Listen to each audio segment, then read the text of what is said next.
A nasty Denali with a nasty undercarriage. 70 horsepower Kubota tractor, a 70/60 series with every accessory you could imagine. What's that? Woo-wee! Rock Climber Jeep 86 full-blown restoration K10/K20 is complete. Empty across the street. A lot of metal has rolled out of here today. All right. We survived the threatening storm of 2026. Thankfully, about the only issues, had a fence issue from the wind, had a different fence issue from a tree limb, and one storm door. No property damage around the dealership, thank goodness. Everything was good. Around here was different results in some places, but overall, it was not much more than a terrible thunderstorm with some wind. So I think people blew it out of proportion, but as I said yesterday, I, for one person, can understand being prepared, because I'm sure all those years ago when that tornado ripped through the Walmart, they also thought, it's not gonna be a big deal. So we survived. But I can't say that it wasn't frustrating and exhausting, and I slept right through all of it that happened during the night, because getting all the stuff prepared, all of the crazy things that have to be done around here, people ask, how do you get it all done? So prior to me having my migraine issue, which thankfully is just about gone, it looks like, I would get up at a little after 5, get to the gym, get to work, get some filming done, get in early, get some paperwork done, and then employees showed up, and then we just kind of rolled through the day. But your mind doesn't ever stop. We close at 6, usually leave at 6:30 or 7. And even after that, constantly from 8 o'clock to about 10 o'clock, doing emails, returning messages, responding to comments. So people say, what's your work day like? Well, it doesn't really never end. So you lay in bed before you go to sleep. And when I'm up having these headaches, once they go away and then I can't go back to sleep, you're thinking about what you need to do the next day. You're thinking about what calls need to be returned. You're thinking about what problem's going to occur. What's not going to start? What is going to start? During the snowy weather, we're still dealing with shipping backlogs. Getting trucks shipped in, getting trucks shipped out. It's been quite a task, to say the least.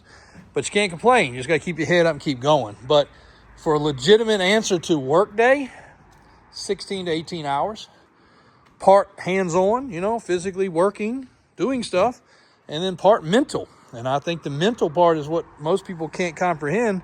Even when you're sitting there eating dinner, your mind never stops. And sometimes you just got to take a break. And thankfully, Sunday was a very relaxing day with the family, so we got a lot done, and it was an enjoyable time, but it can be a problem. Bonanza, didn't even have that in our little lead up, but I had to show you guys this again, because I wasn't very excited yesterday because my mind was elsewhere. My mind was wondering what properties will have a problem, what roof's going to blow off, what vehicles will get damaged by hail, the things that unfortunately we have to think about. But what an exciting truck. Can't wait to decode everything with you guys. Go through the spid sheet, which is in the glove box. Got that LED light bulb. And show you guys how really cool and unique and nice this truck is. And again, this interior, other than taking the man's stuff out of it, has not been detailed. That's not dressing. That's just a clean dash. There's no shine on that at all. These door panels, same way. You can see these are a little drier. We will put something on there to protect them. This truck's always been in a garage since the day it was brand new. It has never had any paintwork on it. That's a cool truck that has been painted, and we got a lot to talk about on that one. So let's get the day rolling. We're still here. We didn't blow away. Check this stuff out, guys. Corvette is loaded up in its enclosed trailer with the extra hood, with an extra steering wheel, with extra parts, with a lot of paperwork, headed across the country. You guys saw the rollback leave a few minutes ago. Got another tractor in, getting that reconditioned. And it looks like the 6-door electric car, not that one, the other one, has sold. It's been a little crazy day around here. AJ has been running around like a chicken with his head cut off. They're getting ready to go move a frame. And we also have a Freightliner across the street that I've been sending a bunch of pictures to the customer. Oh, we got the rock climbing Jeep cleaned up. If it sounds like I'm out of breath, it's because I am. I've been running literally in circles, getting everybody what they needed. Mike just went to lunch. That man has been running like a madman today. He's just going to lunch. It's almost 5 o'clock. But we all have been a little hectic. Bucket trucks, got a bunch of bucket trucks moved around, and dead batteries, the norm. Pretty neat. Jeep on tons. 97-ish Jeep Wrangler. And basically a rock crawler. We'll do a full video about it. But it's got the triple shift for the transfer case. So you can actually engage the front, you can engage the rear, you can go low to the rear and high to the front. You can put one in neutral and crawl. It's an automatic transmission. It's got push buttons on it. Starts right up. Still fuel injected, so it should be great. Big Warren winch on the front. Cable's a little frayed up. Hydraulic steering, Dana 60. 42s. A lot of people ask about the tire size that saw this in some of our other videos. Alvin's still finishing up some cleaning, but Dana 60. The rear is disc brake converted. The 42-inch swampers have got some little siping cut in them. We got reservoir, Fabtech coilovers in the front. Little Stinger bumper. This thing's been used. It was built by a 4x4 shop down south. There you go, right there. Mac toolbox in the back. Just take this loose and tools are in there. There's your gas tank, roll cage. But it's built for one of our customers that does a lot of movie vehicles. And in doing that, they kind of just put something together for him. And he played with it more in the mud than rocks. I don't think he ever rock climbed, but he did use it a lot. It's functional. You hit the button, it fires right up. Again, it's switched over here to, let's see if I can reach it.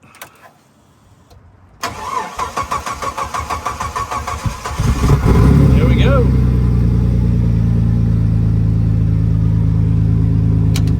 Got a detached steering wheel.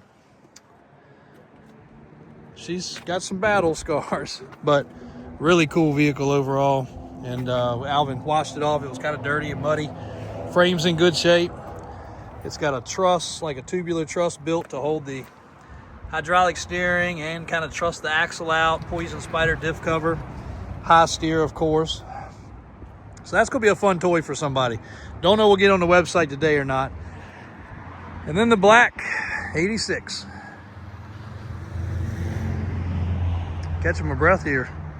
Walking versus running is kind of nice. The black 86 got its final wipe down, clean up, and boy is this truck straight as an arrow. Now this is the one, if you guys are just tuning in and finding this one, this was a frame off build. Previous owner was a body and paint shop owner, so he put all the effort in the body and paint and got it to a very nice point and stopped. So we finished the suspension, finished under the hood, finished the AC system. But it is sitting on brand new 35 by 16, 8 lug, Mickey Thompson wheels and Toyo tires. It does not yet have crossover steering because it doesn't need it at this height, but an easy add. Look underneath. Now AJ wants to do a full dedicated video to this truck, but I can't help but spoil it a little bit. It has a crate blueprint engine under the hood. You can see the new lines. This truck has been through every set of hands that we have available to put it through. The interior was completely gutted.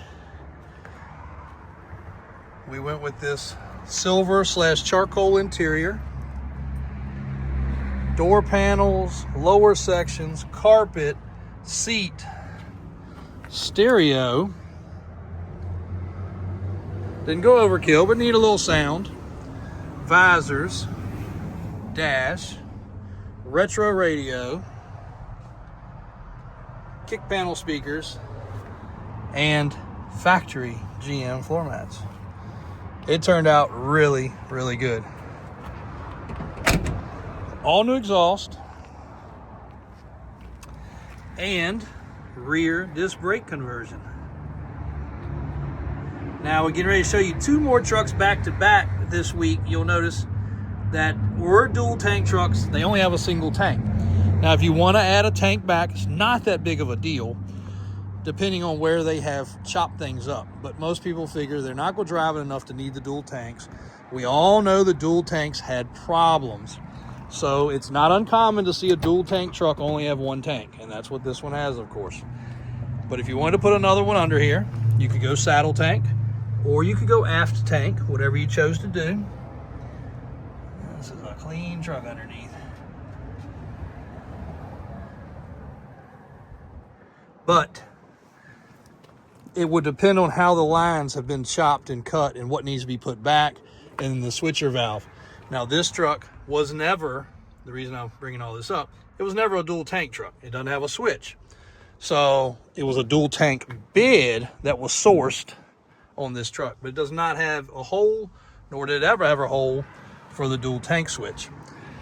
So some trucks has been removed, some trucks just never had it. This truck's been serviced. All the inspection process has been done. Ball joints, everything's been gone over. Everything's been greased. Everything's been checked. It does have upgraded worn hubs. This is a favorite, especially to be black.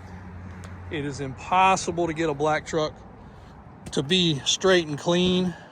I don't want to say impossible. It can be done. But if anybody's ever done it, they know the effort that's been put into it. That's a fresh spraying liner that we did. Tailgate, you'll notice. Drop it in the comments. What do you notice about the tailgate? Those that watch already know, but something is different about that tailgate, for sure. Let's pop the hood. AJ is going to be super upset that I got ahead of him. Look at the gauges.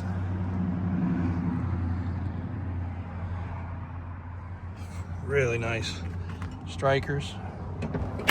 Door closes nice.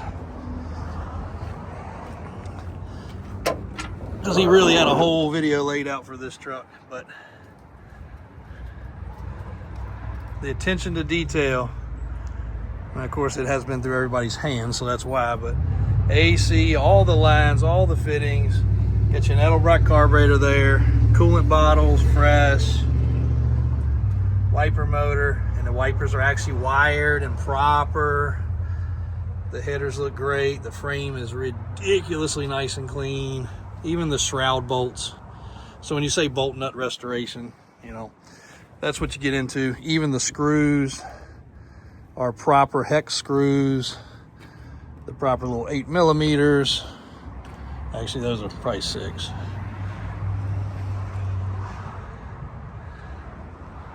Very nice looking truck. And we did also have a couple people ask about the front end. So some people do like the side-by-side 89 to 91 lights. Yes, that is something we can do. And we prefer not to, but people have recently asked, quite a few, can you switch the front ends around? Can you make this a double up and down headlight? Yes, you can. Can you make it the 89 to 91? Yes, you can. Can you make a 80s or 70s model and a 70s and 80s model? Yes, you can, but it takes some effort because think about the hood, the integrated hood on the 70s versus the 80s. There's some changes that you don't think about right off the bat. But wow.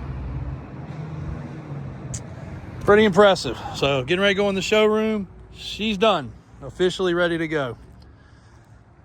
And that is going to be our thumbnail today. Right there. All right, I can get in the office and cover for Mike till he gets back from lunch. Hopefully we'll get this video wrapped up. But it has been a wonderful day. And the weather, again, we talked about that before the video started. But thank goodness. Total now, 1 tree limb on a fence, 1 fence from wind, 1 fence from a tree stump, that leaned, one storm door. I think that's all the damage we saw. Even the banner made it. So pretty blessed. And then, well, let's go around this real quick. AJ's gonna be busy. So this is a truck we sold many, many years back for some cleaning.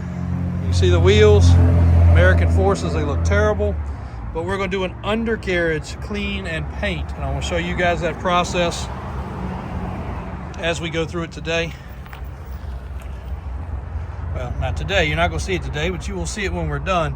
But we'll try to keep all the hammer powder coated parts like they are, the Cognito parts like they are. We'll tape all the shocks up, and Alvin will do a really clean coating job underneath this truck. Now, this is not something we do for the general public. Every time I mention it, we get a crazy reach out, people asking, will we do theirs? This man bought this truck. It was a very high-end truck. He asked if we would keep it maintained. He went a little too far. This is only a 40,000 mile truck. You could really call it a show truck because it's a beast of a truck. But he should have brought it in yearly to have that touched up and cleaned, and he did not. So now it's gonna be a little bit of effort. Alvin will probably have 3 days underneath this truck, cleaning, taping, and painting. But when you walk up to this truck, what's the first thing you see? Rusty bars, awesome frame, but for a show truck, shouldn't look like that. So she's gonna look good again. Give it a thorough wash. He may go further with wheel polish and paint protect it and other things. We'll see what he wants to do, but for sure the undercarriage has got to be done. That is next on the list. So one more thing we'll be knocking out, trying to keep our customers happy. Another bucket truck arrived, another small bucket truck arrived. The mail has arisen, and we're getting a couple trucks across the street wrapped up. So thanks guys, be back at you shortly.